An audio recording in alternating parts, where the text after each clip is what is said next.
Hello, Mr. Prime Minister. How are you? I'm good, thank you. Hello, dear Senator. How are you? Well, I've been reading about the new attacks in the eastern part of your country by Vladimir Putin, and it's not surprising. So, that's really a sad situation, and you know it's really a hard situation, and that's why I would like to tell you thank you that you support us in so hard time. So it's really helpful for us.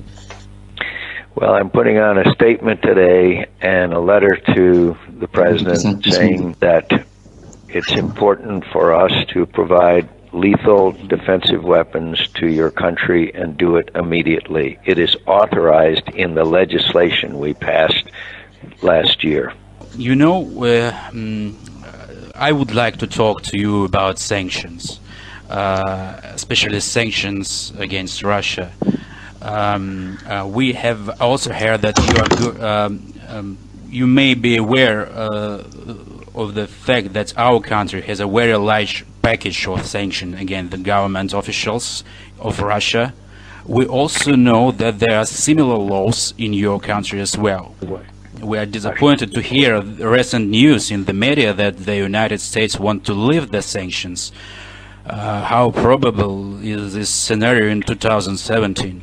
Well, the Washington Post has an excellent editorial this morning that there is an absolute requirement to respond to the renewed activities. The title of the editorial is "Rockets Fall on Ukraine."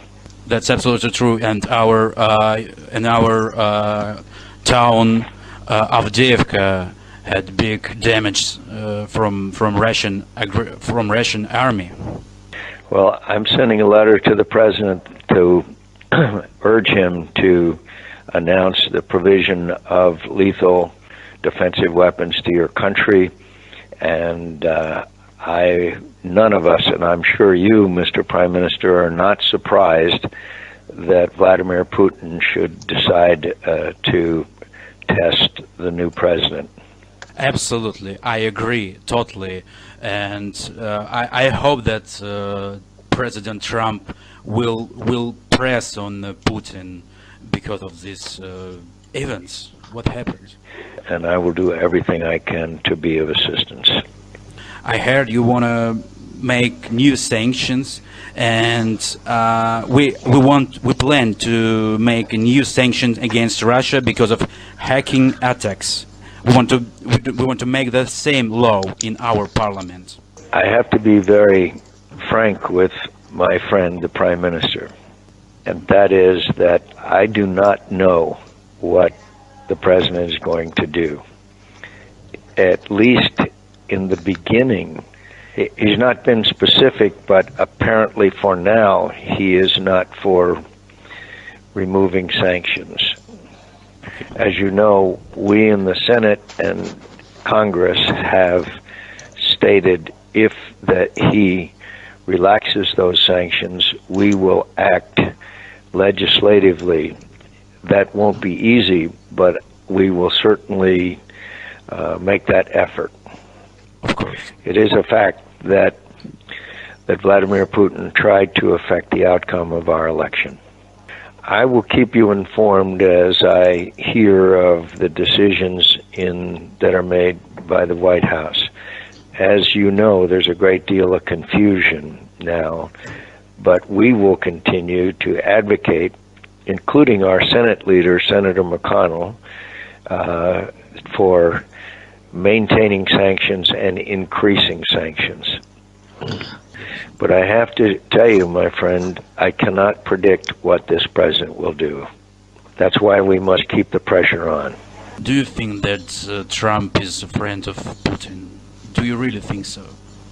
I'm encouraged by the fact that after his conversation with Putin, there was no comment about sanctions.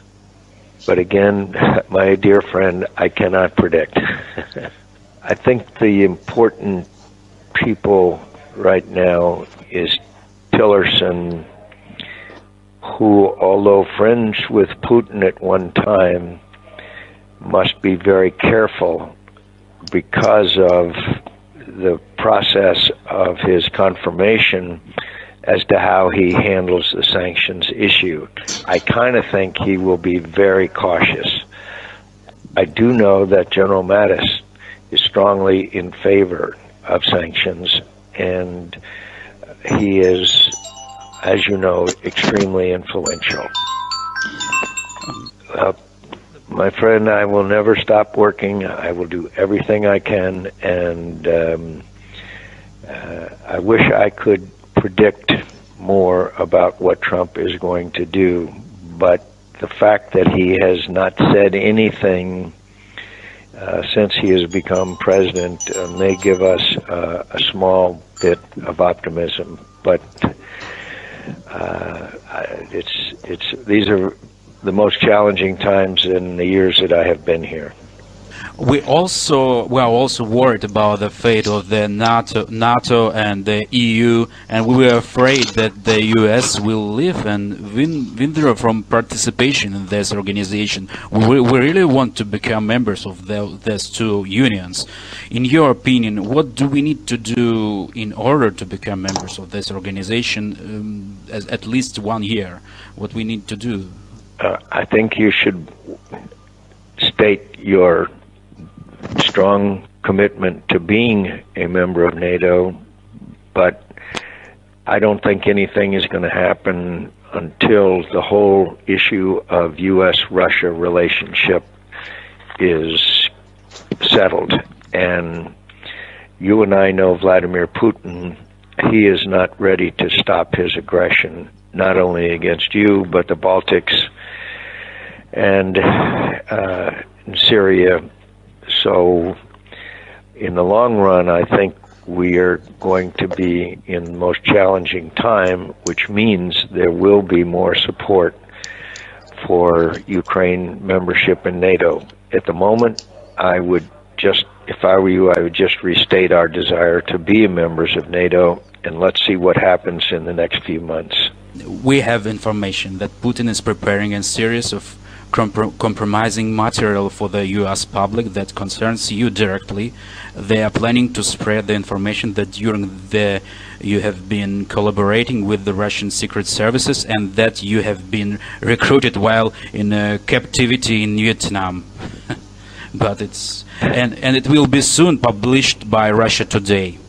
I will look forward to that. I thank you, Mr. Prime Minister, and I will look forward to them revealing how I was brainwashed by by our North Vietnamese friends. I thank you, Mr. Prime Minister, and I'd be very interested. Actually, I'd be very interested, and maybe you could ask your ambassador to tell me more about that information. I'd be very interested. Okay. And we got a secret information from our security service that Russia and Putin personally are planning a series of hacker attacks on your servers or on your personal servers. And Putin has already issued an order to his personal hackers, Aberwalk and Slavik. They are already in the blacklist and they are under sanction. And then his special pranksters, Alexis and Vavan, that they want to make attacks on your phone line 24 hours. So I just need to let you know that. I thank you very much for that information, and I will certainly be aware of it as to the content of my conversations as far as any national security issues are concerned. I thank you, sir, and I look forward to seeing you, and we'll win this fight. We'll win. And last question, I just want to ask you about new sanctions. You wanna make sanctions against Putin or his advisors or against companies? I think it's against advisors and companies that engage in these activities. But our first challenge is to make sure that the existing sanctions are not lifted. Yeah, you worry that it could be? I've been encouraged by the president's comments so far, but I was very worried because of the comments he made during the campaign about Putin. Could you tell us the persons who could be in the list in sanctions? No, we haven't gotten that far yet. Primarily, it was sanctions against their commercial activities and other banking and financial institutions. But I can get that to you. And again, I thank you for the call, and I look forward to seeing you, and I thank you for your leadership. Thank you so much, dear Senator. Our doors are open for you. There you go. Thanks again. Bye-bye. Bye.